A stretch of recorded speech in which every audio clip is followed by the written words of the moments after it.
बिस्मिल्लाहिर्रहमानिर्रहीम। अस्सलाम वालेकुम मेरे अजीज भाइयों और बहनों, आज हम एक ऐसे गुनाह पर बात करने जा रहे हैं जिसे कुरान और हदीस में सख्ती से मना किया गया है। जी हाँ, जिना एक ऐसा गुनाह जो न सिर्फ जिस्म को गंदा करता है बल्कि रूह को भी सियाह कर देता है। अल्लाह ताला कुरान मजीद में फरमाते हैं, जिसका तर्जुमा ये है, और जिना के करीब भी ना जाओ, बेशक वो बेहयाई और बहुत ही बुरा रास्ता है।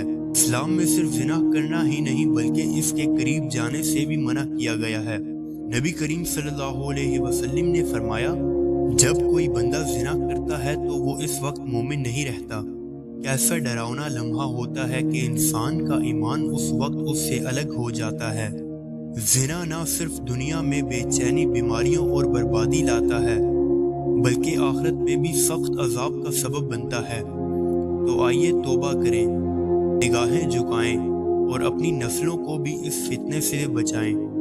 अगर आपको ये वीडियो अच्छी लगी हो तो हमारे चैनल को सब्सक्राइब करें, वीडियो को लाइक कर दें और अगली वीडियो आप किस टॉपिक पर चाहते हैं कमेंट सेक्शन में ज़रूर बताएं। तब तक के लिए अल्लाह हाफिज़।